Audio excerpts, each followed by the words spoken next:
Bienvenidos a su segunda clase del curso de REST API básico con .NET 7 y C Sharp. Mi nombre es Fernando Ventura y en esta clase vamos a hablar sobre los principales componentes de una RESTful API. Empecemos. Hablemos sobre las solicitudes a RESTful API. ¿Qué deben contener las solicitudes de una RESTful API? Para comenzar, lo más importante es el Unique Resource Identifier. El servidor identifica cada recurso con identificadores de recursos únicos.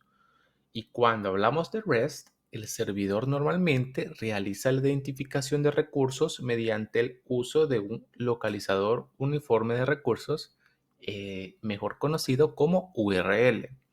La URL especifica la ruta al recurso. Una URL es similar a la dirección del sitio web que ingresa en su navegador para visitar cualquier página web. Esto es algo demasiado importante porque tenemos que entender que una URL nos debe llevar a un solo recurso dentro de nuestra RESTful API. No podemos delimitar que nuestra URL arroje diferentes recursos a los que fue destinada cuando se creó. Así que debemos conservar en nuestra mente esto, que para acceder a un recurso en específico debemos crear una URL. Esta es la base, ¿ok? de lo que debe contener una RESTful API. También, para acceder a esas URLs debemos hacerlo por medio de lo siguiente. Los métodos, también conocidos como verbos HTTP. Los desarrolladores a menudo implementan métodos HTTP o verbos HTTP, ya que la comunicación es por transferencia protocolo de hipertexto. Así que empecemos hablando de esos verbos. ¿Cuáles son esos verbos? Está get, post, put y delete. Vamos a ir explorando uno a uno. Hay muchos más verbos, sin embargo, los más utilizados son estos. Primero, el get.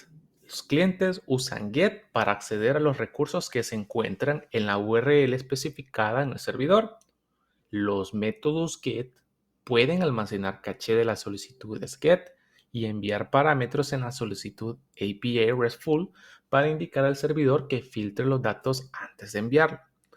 Entonces, si esto lo asemejamos a un CRUD, get es para obtener o hacer el listado de información, ya que RESTful nos dice que le podemos pasar filtros a través de parámetros de la URL para extraer esa información. Por lo que de ahora en adelante nos vamos a grabar que get es para obtener información específica de nuestro servidor y que también podemos cachear esta información. ¿Cuál es el siguiente verbo que vamos a ver? Vamos a ver el post. El post se debe utilizar para enviar datos al servidor, incluyendo una representación de datos con la solicitud. Esto quiere decir que cuando hacemos un post, debemos enviar por medio del cuerpo de la llamada HTTP la solicitud de datos que queremos enviarle al servidor para que el servidor ejecute algo. Si esto lo vinculamos al CRUD, post es para crear información. ¿Y qué pasa cuando enviamos varias veces la misma información? Puede tener un efecto secundario que si nuestra RESTful API no está bien validada, no tiene buenas capas de desarrollo, puede crear el mismo valor varias veces dentro de nuestro servidor. Así que el método post, recordemos que debe llevar un cuerpo y debe estar este cuerpo bajo el estado uniform que declaremos nosotros. O sea, cuál va a ser el método de comunicación uniforme que hemos declarado. Generalmente, como hemos dicho, va a ser JSON. Continuemos. En el siguiente está put. Los clientes usan put para actualizar los recursos existentes en el servidor. Si esto lo asemejamos a un CRUD, put, como dice aquí la diapositiva, es para actualizar datos. ¿Ok? Pero la diferencia con post es que put podemos estar enviando varias veces al servicio de la petición y vamos a tener el mismo resultado. Cuando usamos put, pasamos dentro de la URL el identificador del recurso que queremos actualizar, a diferencia de post, que no es necesario pasar en la URL el identificador o un identificador, ya que estamos creando nueva información. En cambio, aquí estamos diciendo cuál queremos actualizar. Ahora bien, continuemos con delete. Los clientes utilizan la solicitud delete para eliminar un recurso y al igual que put necesitamos pasarle un parámetro dentro de la URL para especificar qué recurso queremos borrar. Lo que tenemos que tener cuidado es que una solicitud delete puede cambiar el estado del servidor. Esto quiere decir que podemos borrar algo, información. Además, más adelante vamos a ver que podemos autenticar o autorizar usuarios para ejecutar cada uno de estos verbos y así evitar que alguien borre algo por error. Ya vimos las peticiones. Ahora hablemos de las respuestas. En las respuestas de una RESTful API siempre vamos a tener líneas de estado que contienen códigos de 3 dígitos que comunica el éxito o fracaso de la solicitud. Por ejemplo, los códigos 200 indican éxito. Los códigos 400 y 500 indican errores. Los códigos 300 indican redirección de URL. ¿Cómo podríamos ejemplar eso? Quiere decir que cuando nosotros, por ejemplo, enviemos una petición POST a nuestra RESTful API, nos puede contestar respuesta de éxito del método POST 201. Nos va a contestar 201.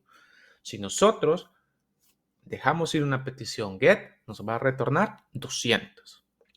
¿Qué pasa si nosotros dejamos ir una petición PUT, pero dentro de esa petición PUT pusimos un valor que no cumple las reglas de validación de nuestra RESTful API? Nos va a tirar un error 400. ¿Y qué pasa si nosotros hacemos un llamado, ok, get a un valor que no existe, a una URL que no existe? O puede ser una URL válida, pero con un valor, especificándolo en filtro, de un valor que no existe. Nos va a regresar 404. Así que las solicitudes, las respuestas de solicitudes van catalogadas con estos códigos. ¿Cómo puede ser entonces el cuerpo de la respuesta? El cuerpo de la respuesta contiene la representación del recurso. Cuando se encuentra un recurso por medio de la petición, o mejor dicho, cuando creamos un recurso, como sea que pueda ser, el servidor selecciona un formato de representación apropiado para los encabezados de la solicitud. Como les decía, tenemos un formato uniforme porque es parte de RESTful. Entonces, en este caso, JSON. Siempre nuestras respuestas van a ser en JSON, como estamos viendo aquí. Digamos que yo quiero obtener el nombre del cliente con el ID 1 y en este caso me devuelve lo que estamos viendo en pantalla, un JSON con la propiedad name, Fernando y age 27. Para terminar este video, vamos a hablar de las cabeceras, los cuales son encabezados de solicitud que intercambian metadatos entre cliente y servidor. Esto puede ser un concepto bastante avanzado o bastante abstracto para algunos, pero simplemente cada petición HTTP tiene cabeceras y dentro de esas cabeceras nosotros nos podemos compartir metadata con nuestros clientes. Ponerle por ahí una llave para autenticar, ponernos por ahí información específica de la petición que acaba de hacer, entre otras cosas que podemos ir viendo más adentro cuando estemos desarrollando con .NET. Esto ha sido el video de esta clase. No olvides suscribirte a mi canal y dale like.